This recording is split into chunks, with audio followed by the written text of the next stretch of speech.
loves a home-cooked meal. You know exactly what's in your food, you can make it healthier, tastier, and you can even save money. But there are some things to keep in mind if you're going to prepare meals in your own kitchen. Let's take a look at what this home chef is cooking up. I wonder what she's making.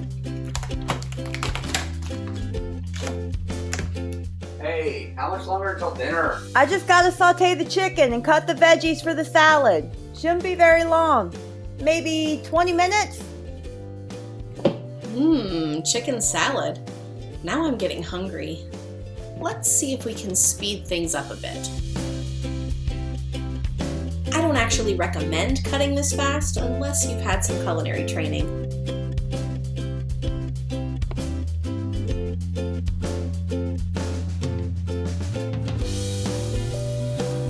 It looks like this chef likes to use minimal equipment. It certainly makes cleanup way easier at the end of a meal. Wait a minute. I must have sped this up too fast. Did you see that? Maybe I should ask about what you didn't see. So, what do you think about this recipe? Is it missing anything? Or maybe it has a little extra something you'd rather not eat for dinner. No, I'm not talking about the tomatoes. I'm talking about the extra side of GI upset, also known as food poisoning.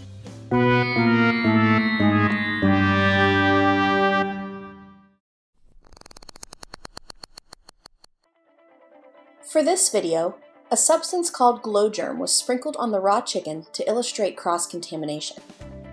Just like bacteria and other microbes, you can't see glow germ under normal conditions.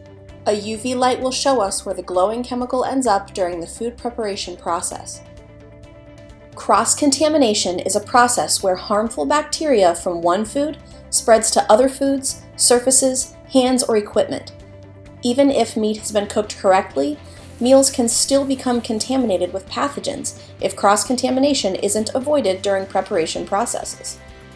It can be caused by many factors. In this case, using a chopping board to prepare raw meats and then using the same board for ready-to-eat food.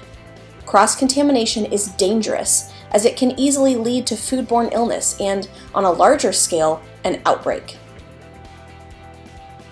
To sum it all up, this meal is not as healthy as it looks.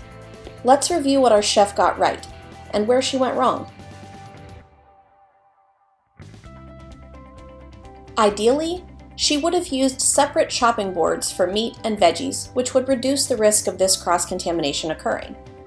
Our chef did recognize that the chicken juices needed to be removed from the cutting board and knife in order to reuse them for the salad. Unfortunately, water alone doesn't do the trick, no matter how much you scrub. Before reusing them, you have to thoroughly clean and sanitize plates, utensils, and cutting boards that have come in contact with raw meat, poultry, seafood, or eggs.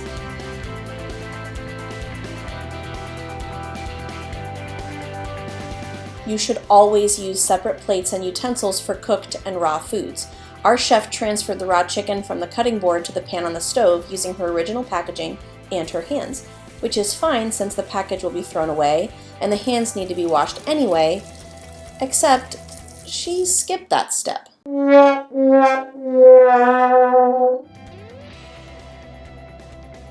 While cooking, you have to wash your hands properly.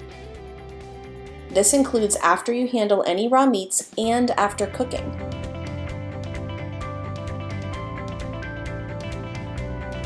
Plus, all counters and surfaces should be thoroughly cleaned and sanitized after raw meats have been anywhere near them. Don't forget to clean things you touched before you washed your hands. Let's try this again. Hey, how much longer until dinner? I just gotta saute the chicken and cut the veggies for the salad. Shouldn't be very long. Maybe 20 minutes?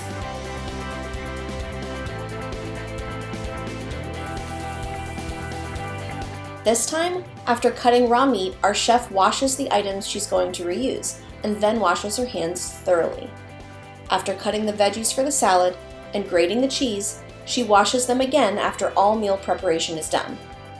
Dinner's ready! And this time, indigestion is not included. Bon appétit!